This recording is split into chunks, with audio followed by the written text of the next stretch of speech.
सभी को जय मसीह की प्रेज द लॉर्ड। परमेश्वर आपको आशीषित करे। आज हम परमेश्वर को धन्यवाद देते हैं। इस दिन इस समय के लिए भी परमेश्वर को बहुत बहुत धन्यवाद देते हैं। हम आज यीशु मसीह के बारे में थोड़ा सा कुछ जानकारी देंगे। आइए हम प्रार्थना करेंगे। प्यारे पिता परमेश्वर, आपके बारे में जानने के लिए पवित्र आत्मा मदद कर, अनुग्रह कर, दया कर। प्रभु जी आपको महिमा दे दे। आप अद्भुत, अद्वैत और पराक्रमी परमेश्वर है। अपने वचनों की तरह बोलना, बातचीत करना, ताकि आपको महिमा मिले। अपनी बातों को उजागर करें ताकि आपको महिमा मिले। धन्यवाद देते यीशु के नाम से बोल पिताजी और बातचीत करें। पवित्र आत्मा सहायता कीजिए यीशु के नाम से, आमीन। हालेलुया। एक बार फिर से हम प्रभु यीशु मसीह के नाम से धन्यवाद देते हुए आज हम यीशु मसीह के बारे में, यीशु मसीह कौन है इसके बारे में देखेंगे। परमेश्वर के बारे में हम थोड़ा सा देखेंगे और उस परमेश्वर को धन्यवाद देंगे। इस दोपहर के समय हम प्रभु की महिमा करने के लिए एक वचन है परमेश्वर का कि आदि में वचन था। यूहन्ना रचित सुसमाचार 1 अध्याय 1, 2, 3 और इसमें देखते हैं हम लोग। आदि में वचन था, वचन परमेश्वर के साथ था और वचन ही परमेश्वर था। वचन है ना, वचन कौन है? वचन परमेश्वर है। आदि में वचन था, वचन परमेश्वर के साथ था और वचन ही परमेश्वर था।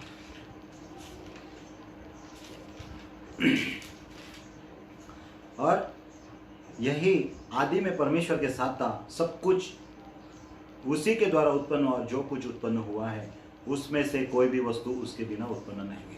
आदि में वचन था, वचन परमेश्वर के साथ। फिर से कहता हूँ, यूहन्ना 1 अध्याय 1 वचन, 2 वचन, 3 वचन। तो आदि में वचन था, वचन परमेश्वर के साथ था, वचन परमेश्वर था। यही आदि में परमेश्वर के साथ था। सब कुछ उसी के द्वारा उत्पन्न हुआ और जो कुछ उत्पन्न हुआ है उसमें से कोई भी वस्तु उसके बिना उत्पन्न नहीं। तो परमेश्वर प्रभु यीशु मसीह यहाँ पे बता रहा है, जो यीशु मसीह है पहले शब्द के रूप में था। शब्द के रूप में मतलब परमेश्वर इस समय जो हम कहते हैं परमेश्वर कौन है? परमेश्वर आत्मा है। आत्मा कभी किसी को नहीं दिखता। आत्मा परमेश्वर है और वो परमेश्वर ने सब कुछ बनाया। लेकिन जो परमेश्वर ने सब कुछ बनाया वो परमेश्वर किसी को नहीं दिखता। इसलिए वो परमेश्वर यहाँ पे लिखता है यूहन्ना 1 अध्याय 3 वचन में, सब कुछ उसके द्वारा उत्पन्न हुआ और बिना उसके कुछ भी उत्पन्न नहीं हुआ। तो फिर लोग सोच रहे कि परमेश्वर कौन है, कहाँ है, कैसा है, हमें तो पता ही नहीं है। यहाँ पे हम लोग थोड़ा सा बात को देखते हैं। वचन कहता है 4 वचन में, उसमें जीवन था और वह जीवन मनुष्य की ज्योति था। उसमें जीवन था मतलब किसमें? परमेश्वर में जीवन है। परमेश्वर कौन है? आत्मा। और आत्मा परमेश्वर जीवित है। और वो मनुष्य जब मर जाता है तो मनुष्य के अंदर से भी क्या निकलता है? आत्मा निकल जाता है ना। आत्मा जब निकल जाता है मनुष्य निर्वश की तरह पड़ा रहता है, उसकी हलचल नहीं होती है। और यहाँ पे कहता है सब कुछ यीशु मसीह के द्वारा उत्पन्न, सब कुछ परमेश्वर के द्वारा उत्पन्न हुआ और बिना उसके कुछ भी उत्पन्न नहीं हुआ, चाहे ब्रह्मांड हो चाहे मैं और आप हो। और वो कहता है उसमें जीवन था मतलब किसमें? परमेश्वर में जीवन था और वो जीवन मनुष्य का ज्योति था। मनुष्य की ज्योति, मनुष्य की ज्योति। इसलिए यीशु मसीह परमेश्वर का वचन यूहन्ना अध्याय 8 उसका पहला वचन कहता, यीशु ने फिर लोगों से कहा, यीशु लोगों से कहता है जगत की ज्योति मैं हूं। ज्योति देखिए हमने क्या पढ़ा यूहन्ना 1 अध्याय 4 वचन में, उसमें जीवन था, उसमें जीवन था, वो जीवन मनुष्य की ज्योति था। वो कौन है ज्योति? वो ज्योति यीशु है। तो यीशु मसीह स्वयं कहते हैं जगत की ज्योति मैं हूं, जो मेरे पीछे हो लेगा वो अंधकार में न चलेगा परंतु जीवन की ज्योति पाएगा। जीवन की ज्योति पाएगा। परमेश्वर यीशु मसीह कौन है? जीवन की ज्योति। जब तक आपके अंदर मेरे अंदर ज्योति जलती रहती है तब तक आप और मैं जिंदा है। जिस दिन आपकी और मेरे अंदर की ज्योति बुझ जाती है, जैसे लोग कहते हैं कि है ना, बहुत सारे लोग सबका मालिक एक है, परमेश्वर एक ही है, वो कौन है? उसको जानना पड़ेगा। वो जानना पड़ेगा वो कौन है। वो है यीशु मसीह। सब कुछ उसके द्वारा उत्पन्न हुआ और बिना उसके कुछ भी उत्पन्न नहीं हुआ। वो उसमें जीवन था मतलब वो ज्योति में क्या है? जीवन है। और वो जीवन कौन है? मनुष्य की ज्योति। मनुष्य की ज्योति क्या है? आत्मा। और वो यीशु प्रूव कर रहा है कि वो ज्योति, जगत की ज्योति मैं हूं।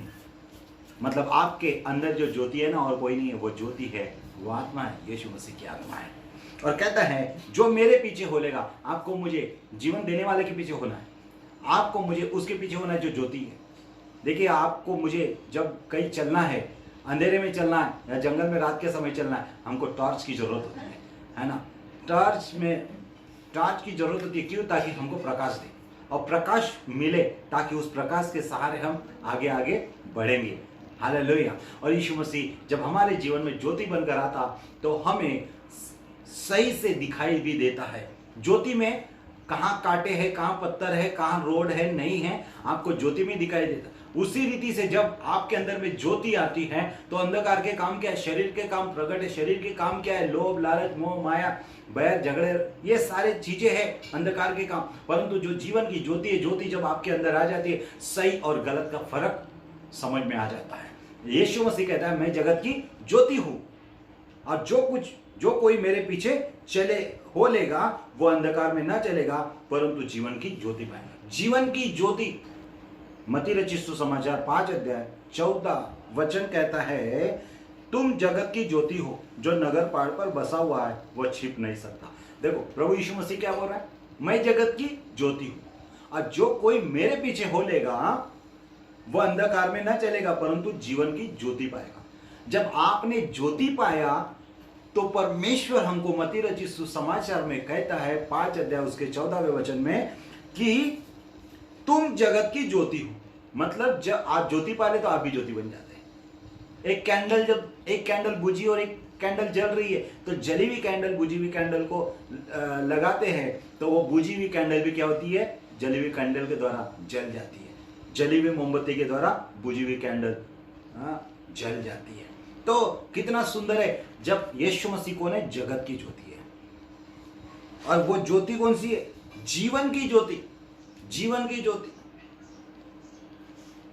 इसलिए और एक वचन को परमेश्वर को धन्यवाद देंगे। पहला यूहन्ना 1 अध्याय 7 वचन का ए पॉइंट में लिखा है, पर यदि जैसा वो ज्योति में है वैसे ही हम भी ज्योति में चले। हम भी ज्योति में चले। हम ज्योति में चलना क्यों जरूरी है? क्योंकि वो ज्योति है। जब परमेश्वर आत्मा है तो हमें भी आत्मिक रूप में आत्मा में चलने की जरूरत है। परमेश्वर का धन्यवाद हो क्योंकि परमेश्वर हमें कुछ कहना चाहता है। वो कहता है, मैं जगत की ज्योति हो तो तुम भी जगत की ज्योति हो और जो कोई मेरे पीछे हो लेगा वो फिर अंधकार में न चलेगा परंतु वो भी जीवन की ज्योति पाएगा। एक वचन को पढ़ते हैं हम लोग। इफिसियों की पुस्तक 4 अध्याय 17 वचन कहता है, इसलिए मैं कहता हूँ और प्रभु में आग्रह करता हूँ, जैसे अन्य जाति लोग अपने मन की अनर्थ रीति पर चलते हैं, तुम अब से फिर से न चलो, क्योंकि उनकी बुद्धि अंधेरी हो गई और उस अज्ञानता के कारण जो उनमें है और उनके मन की कठोरता के कारण में परमेश्वर के जीवन से अलग किए हुए हैं। परमेश्वर का जीवन की ज्योति से अलग किए गए कौन लोग? फिर से मैं स्थान पे वचन को बोलता हूं। इफिसियों की पुस्तक अध्याय 4 उसका 17-18 आयत करता। इसलिए मैं यह कहता हूं, प्रभु में आग्रह करता हूं। आपसे मैं आग्रह करने बैठा हूं, आपसे मैं विनती करने बैठा हूं, क्योंकि परमेश्वर यदि ज्योति है तो हमारा जीवन भी ज्योति में होना चाहिए। फिर झगड़े रगड़े नहीं होना है, फिर किसी के साथ में अपमान की बातें नहीं, दूसरों के बारे में अटैक नहीं, दूसरों के बारे में बुराई नहीं, दूसरों के जीवन पर किसी भी प्रकार का घात नहीं करना है। परंतु जब ज्योति आता है तो ज्योति में सब कुछ दिखाई देता है। क्या दिखाई देता? अगर आप अपने घर में जब लाइट लगाते हैं आपको पता चलता कौन सी जगह कचरा है और कौन सी जगह साफ है और आप साफ जगह जाकर बैठते हैं, अच्छे स्वच्छ जगह जाकर बैठते हैं। उसी रीति से जब आपके अंदर में ज्योति आती है तो कौन से काम करना चाहिए और कौन से काम नहीं करना चाहिए यह आपको समझ में कब आता है? जब आप ज्योति में रहते हैं। इसलिए प्रभु का वचन कहता है, इसलिए मैं यह कहता हूं कि प्रभु में आग्रह करता हूं, जैसे अन्य जाति लोग अपने मन की अनर्थ रीति पर चलते। हालेलुया। तो यह परमेश्वर का वचन, इस वचन को मसीह में नया जीवन लेकर आता है। इफिसियों 4 अध्याय उसका 17 से हम आगे पढ़ते हैं। इसलिए मैं ये कहता हूँ और प्रभु में आग्रह करता हूँ, जैसे अन्य जाति लोग अपने मन की अनर्थ रीति पर चलते। अनर्थ रीति मतलब जिसमें कोई फायदा भी नहीं है, जिसमें कोई भी प्रॉफिट नहीं है, किसी भी प्रकार का लाभ नहीं है, वो चीज। और कहता है तुम अब से फिर ऐसे न चलो।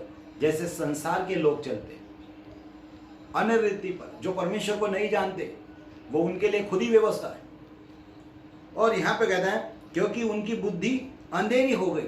देखो, जब उजाला आएगा तो आपकी बुद्धि भी क्या हो जाएगी? उजाली हो जाएगी, ज्योति पाएगी। अंधेरे में जैसा बराबर दिखाई नहीं देता, वैसे ही जब परमेश्वर का प्रकाश नहीं होता तब हमारा जीवन भी अंधकार में होता। लेकिन यहाँ पे परमेश्वर का वचन कहता है क्योंकि उनकी बुद्धि अंधेर हो गई और उस अज्ञानता के कारण जो उनमें है। क्यों अंधकार आता है? अज्ञानता के कारण अंधकार आता है। अज्ञानता के कारण अंधकार आता है। ज्योति का क्या था? ज्ञान ज्योति को दर्शाता है, और ज्ञान को संसारिक नहीं, ज्ञान परमेश्वर का ज्ञान। ज्ञान परमेश्वर है, तो परमेश्वर कौन है? परमेश्वर ज्योति है। जब आप परमेश्वर, तो परमेश्वर को कैसे ढूंढे, कहाँ ढूंढे, कैसा ढूंढे? मेरे प्यारों, यदि आपको परमेश्वर चाहिए, एक जगह मिलता है, वो आपसे दूर नहीं, वो आप में है, और वो परमेश्वर ज्योति है। वो कहता है जब वो मुझको क्या कहता है? परमेश्वर का वचन, उसको ढूंढने के लिए ज़्यादा दूर नहीं जाना पड़ता। यहाँ पे प्रभु का वचन कहता है क्योंकि उनकी बुद्धि अंधेर हो गई उस अज्ञानता के कारण जो उनमें है। अज्ञानता के कारण उनमें है, उनकी बुद्धि अज्ञानता के कारण अंधेरी हो गई है। तो हमको हमारी बुद्धि को क्या करना है? उजाला करना है, उज्जवल करना है, या ज्योति के बात को लेकर आना है। तो हमको परमेश्वर की बातों को जानना पड़ेगा। तो परमेश्वर आत्मा है, वो परमेश्वर ज्योति है, और वो परमेश्वर को हम जब जानते हैं, कैसे जानेंगे? परमेश्वर का वचन कहता है यूहन्ना 8:32, क्या लिखा है यूहन्ना 8:32? परमेश्वर का वचन कहता है तुम सत्य को जानोगे, हाँ, और सत्य तुम्हें स्वतंत्र करेगा। परमेश्वर को जानने के लिए सत्य को जानना पड़ेगा, क्योंकि सत्य को जानने के लिए सत्य को मदद लेना पड़ेगा। सत्य कौन है? सत्य को लिखा है तुम सत्य को जानेंगे तब तुमको सत्य स्वतंत्र करेगा। मतलब ज्योति जब आती है तब अंधकार ऑटोमेटिक दूर हो जाता है। और यीशु ने कहा मैं सच्चाई हूं, मैं सच्चाई हूं, मतलब यीशु मसीह सच्चाई है। इस सच्चाई को जानने के लिए हमें एक चीज की जरूरत है। और कहता है एफिसियों 4 में 18 वचन पढ़ रहा हूं, क्योंकि उनकी बुद्धि अंधेरी हो गई उस अज्ञानता के कारण जो उनमें है, उनकी मन की कठोरता के कारण वो परमेश्वर के जीवन से अलग हो गए। मन की कठोरता, अंधेर बुद्धि के कारण मनुष्य परमेश्वर के जीवन से अलग हो गया, अलग हो गया है। इसीलिए प्रभु वचन में कहता है, जैसे फिर से हम पढ़ते उस वचन को, यूहन्ना 8 उसका 12 आयत को, फिर यीशु ने लोगों से कहा जगत की ज्योति मैं हूं, जो मेरे पीछे हो लेगा वो अंधकार में नहीं चलेगा परंतु जीवन की ज्योति पाएगा। जीवन की ज्योति, जीवन की ज्योति परमेश्वर का जीवन से मनुष्य क्यों अलग होता है? अज्ञानता के कारण, अंधकार के कारण। तो आज कौन है जीवन की ज्योति? आपकी आत्मा जीवन की ज्योति है। जब तक आपके अंदर परमेश्वर का आत्मा है, जीवन है। जिस दिन वो जीवन की ज्योति आपको मुझे छोड़कर चले जाते, उस दिन मेरा और आपका आखिरी दिन होगा। लेकिन परमेश्वर का धन्यवाद दीजिए, उसने हम पर अनुग्रह किया ताकि हम उसकी स्तुति करें। आइए हम अपनी आंखें लगाएं और परमेश्वर को धन्यवाद दें। धन्यवाद देते प्यारे पिता परमेश्वर, इस दिन इस समय के लिए प्रभु। आप जीवन हैं और अपना जीवन देने के लिए आप आए प्रभु, इसलिए धन्यवाद। आप जगत की ज्योति है और जो आपके पीछे चलता है प्रभु वो अंधकार में फिर नहीं जाता परंतु जीवन की ज्योति पाता। हम धन्यवाद देते अपनी ज्योति हमें देने के लिए प्रभु जी, धन्यवाद देते हैं। जैसा आपका वचन कहता है तुम सत्य को जानोगे, सत्य तुम्हें स्वतंत्र करेगा। आपने हमें अंधकार से, हमारी अंधेरी बुद्धि को प्रकाशमान कर प्रभु जी, ज्योतिर्मय कर प्रभु जी, मन की आंखें भी ज्योतिर्मय कर ताकि आपको महिमा मिले। धन्यवाद देते पिता, ये वचन हमारे जीवन में एक आत्मा के रूप में बैठने दे, क्योंकि सब कुछ यीशु मसीह के द्वारा उत्पन्न हुआ और बिना यीशु मसीह के कुछ भी उत्पन्न नहीं हुआ। प्रभु धन्यवाद देते। और वह सच्ची ज्योति कौन है? मनुष्य के अंदर। हम धन्यवाद देते उस ज्योति के लिए जो परमेश्वर आपने दिया, और वो ज्योति परमेश्वर प्रभु यीशु मसीह आप है प्रभु जी, धन्यवाद देते। और ज्योति अंधकार में चमकती है और अंधकार ने उसे ग्रहण नहीं किया। परमेश्वर पिता, जो कोई आपको इस समय ग्रहण करता है उनके जीवन में, परमेश्वर पिता जो कोई आपको मन से विश्वास करता है उनके जीवन में आपकी ज्योति दे और उनको आशीषित कीजिए प्रभु, उनका उद्धार हो। मसीह यीशु के नाम से इस प्रार्थना को मांगते हैं, आमीन। Thank you. प्रभु आपको आशीष दे। God bless you. बाय।